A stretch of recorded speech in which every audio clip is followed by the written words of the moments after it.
دلوقتي بعد ما شفنا الاي اي وايه اللي يقدر يعمله، يعني انا خليت الاي اي عمل لي لعبه سنيك في الفيديو اللي فات. فدلوقتي الكوبايلوت ايه الكوتا اللي هو بيديها لي؟ يعني هو بيديني النسخه الفري منه 50 ايجنت مود. هل ال 50 دول كافيين؟ هو على حسب استخدامك اكيد.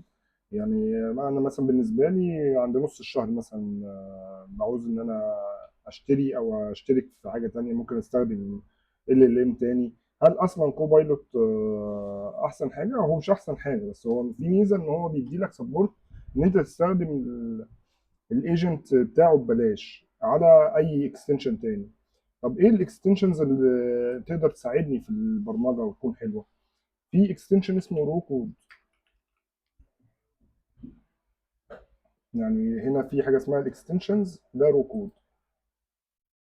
ده زي ما انتم شايفين واخد 700,000 انستول. ده بيبقى ايجنت.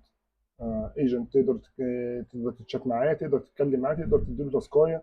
في من التاسكات اللي يقدر يعملها يطلع فيديو يعني يطلع لك مثلا لو ويب براوزر يفتح السايت ويعمل الحاجه جواه، يتست لك الحاجه، يشوف الحاجه شغاله.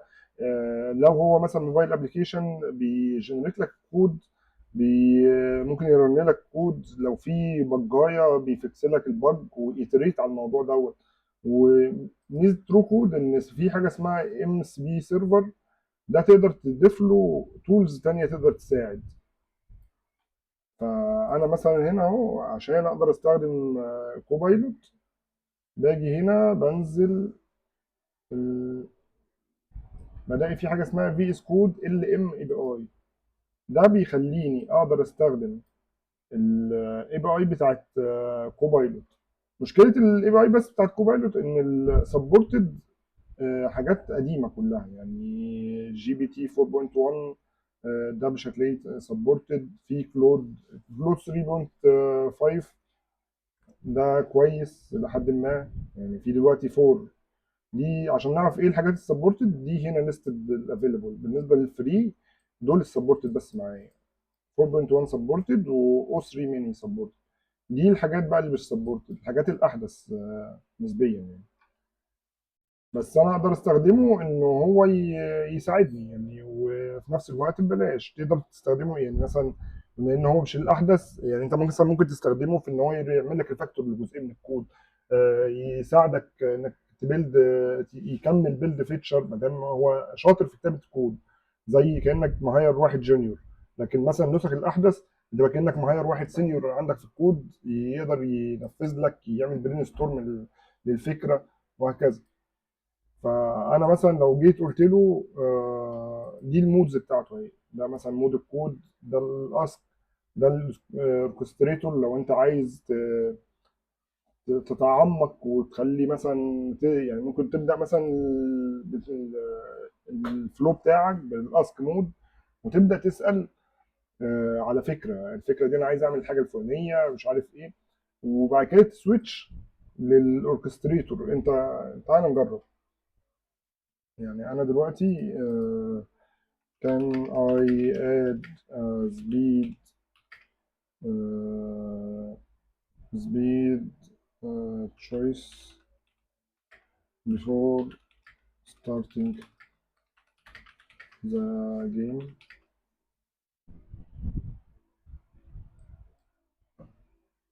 بتدي له allow عشان هو عايز ياكسس كوبايلوت اي بي اي، فبتسمح له. بيبدا يدي لك كونتكست اللي هو استهلكها. الكونتكست ده زي الميموري مثلا بتاعت ال ام. هو يقدر يريكورد قد ايه من الكونتكست. الكونتكست لما بيتملي هو بيبقى خلاص، لو انت سالته هو بيبدا يخرف منك، بيبدا يقول لك اديني ابروف على الحاجه. يعني مثلا هو عايز يقرا ال HTML فايل، بيقول لك على الفايل وعايز يقرا. في انت ممكن تديله اوتو ابروف، ده اوتوماتيكلي بيابروف.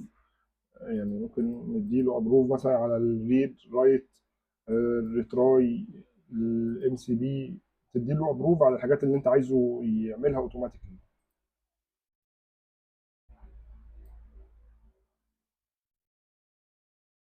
فهو دلوقتي مثلا قال لك طب انا قريت الفايل، طب انا هعدل في الفايل وهسويتش، هسويتش للتو دو، عمل لي تو دو ليست بالبوينتس اللي المفروض هيعملها. ممكن انه سالني اقدر سويتش الكود، فانا عشان مديله اوتو ابروف فهو عمل ابروف على طول واشتغل على طول. الموضوع ده حلو ووحش.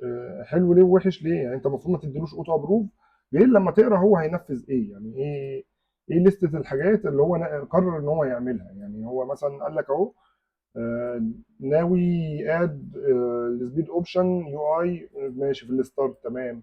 هيخلي الجيم سبيد فاريبل وهيعدل في اللوجيك. عشان ساعات ممكن انت تطلب حاجه من الاي اي هو يفهمها بطريقه مختلفه عن اللي انت كنت عايزها ويبدا ينفذ.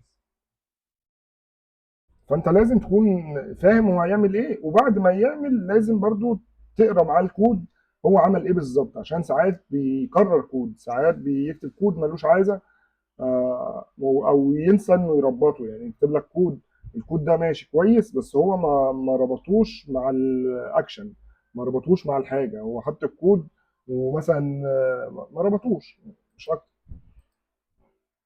فانت لازم برضو تكون مصحصح مع الاي اي بتاعك. ميزه اللي احنا هنحتاجه مع الاي اي، لازم نعرف الجيت ريبوزيتوري. الجيت دي ميزتها انها تخليك شايف ايه التعديلات اللي حصلت، بس احنا عشان ما كناش عاملين انشرايز ليها فمش هتشوف التعديل اللي حصل ايه، عدل ايه بالظبط.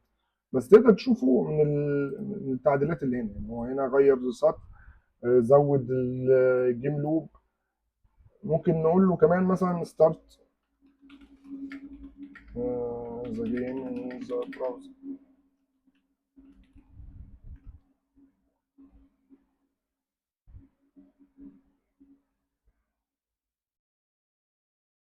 هو بيقول لك عايز ارن الكوماند دوت، انا مش عايزه يرن الكوماند دوت.